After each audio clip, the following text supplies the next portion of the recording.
अस्सलामुअलैकुम, welcome to my YouTube channel cooking tasty recipes. आज मैं अपने किचन में बनाने जा रही हूँ मज़ेदार सी चिकन पोटा कलेजी, जिसकी रेसिपी मैं आपके साथ शेयर करूँगी। इसको बनाना निहायत ही आसान है, तो चलते हैं अपनी रेसिपी की तरफ। चैनल को सब्सक्राइब करो, लाइक करो, शेयर करो, कमेंट करो। तो सबसे पहले यहाँ पर मैं अपने बर्तन के अंदर ले लूँगी 4 से 5 टेबल स्पून के करीब मेरे पास है कुकिंग ऑयल। आप चाहें तो घी भी इस्तेमाल कर सकते हैं। यहाँ पर एक मीडियम साइज़ की प्याज है मेरे पास, इसको मैंने इसके अंदर डाल लिया है। और इसके साथ ही इसके अंदर मैं ऐड कर लूँगी थोड़ा सा मेरे पास है ज़ीरा।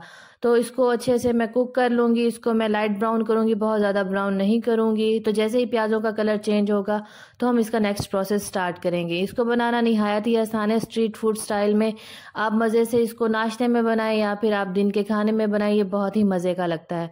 तो ये देखें, यहाँ पर प्याज़ों का हल्का सा कलर चेंज हो गया है। यहाँ पर एक मेरे पास है टमाटर लार्ज साइज़ का, जिसको मैंने कुछ इस तरीके से कट कर लिया है। अब मैं इसको अच्छे से मिक्स होने तक कुक कर लूँगी। तो जैसे ही ये इसके अंदर मिक्स होगा तो इसके अंदर डालूँगी मैं मसाला जात में मेरे पास है 1 टेबल स्पून के करीब ज़ीरा पाउडर है। और इसके अंदर मैं डालूँगी 1 टेबल स्पून सूखा धनिया पाउडर, हाफ़ टी स्पून के करीब इसमें ऐड करूँगी हल्दी।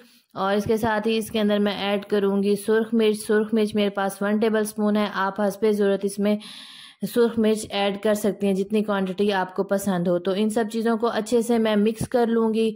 तो इसके साथ ही इसके अंदर मैं 1 टेबल स्पून के करीब मेरे पास है लहसुन अदरक का पेस्ट, तो वो भी मैं इसके अंदर ऐड कर लूँगी। तो इसको अच्छे से कुक कर लेंगे। अगर आपका यहाँ पर मसाला जलने लगे या लगने लगे तो आप इसमें थोड़ा सा पानी भी ऐड कर सकती हैं। तो ये देखें, यहाँ पर मेरा लहसुन अदरक भी अच्छे से मिक्स हो गया और मैंने इसमें 2 टेबल स्पून के करीब पानी डाला है और इसको मैं अच्छे से भून लूँगी। तो मेरा मसाला जैसे ही अच्छे से कुक होगा तो इसके अंदर मैं डाल दूँगी अपना चिकन का जो मेरे पास कलेजी और पोटा था। तो इन सब चीज़ों को अच्छे से कुक कर लूँगी। जैसे ही इसका कलर चेंज होगा तो इसके अंदर मैं ऐड करूँगी थोड़ा सा पानी। इसकी स्मेल को अच्छे से ख़त्म कर लेंगे।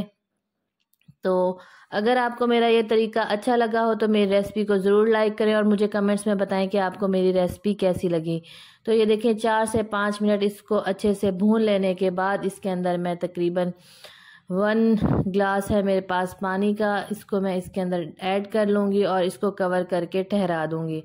तो जब तक ये कुक नहीं होगा हम इसको तब तक पका लेंगे। तो ये देखें, यहाँ पर ये अच्छे से बन रहा है। तो इसको बनाना निहायत ही आसान है। और इस पॉइंट पर आकर इसके अंदर मैं ऐड करूँगी नमक मैंने पहले ऐड नहीं किया था, तो इस पॉइंट पे मैंने इसके अंदर ऐड किया है नमक। तो इसको मैं अच्छे से कुक कर लूँगी और मिक्स कर लूँगी। यहाँ पर कलेजी मेरे पास चिकन की थी जो कि बहुत जल्दी ही कुक हो जाती है। अगर आपके पास यहाँ पर मटन की या फिर बीफ की है तो आपको उसमें कुक करने में थोड़ा टाइम लगता है, तो आप मीडियम फ्लेम पर उसमें एक्स्ट्रा पानी डालकर उसके मुताबिक ही आप उसको कुक कर सकते हैं। अब इसके अंदर मैं ऐड करूँगी 3 to 4 टेबल स्पून मेरे पास सब्ज़ मिर्च थी। और इसके बाद इसके ऊपर मैं ऐड करूँगी लास्ट में थोड़ा सा गरम मसाला। और अगर आपके पास फ्रेश धनिया है तो आप वो भी डाल सकते हैं। मेरे पास बिल्कुल थोड़ा सा था जो मैंने इसके ऊपर स्प्रिंकल कर लिया था। तो ये देखिए, मज़ेदार सी मेरी डिश बनकर रेडी है। तो आप इसको रोटी के साथ सर्व करें या फिर नान के साथ। तो ये देखें, ये इसकी फ़ाइनल लुक है। तो इसके साथ ही मुझे इजाज़त दें। अल्लाह हाफ़िज़।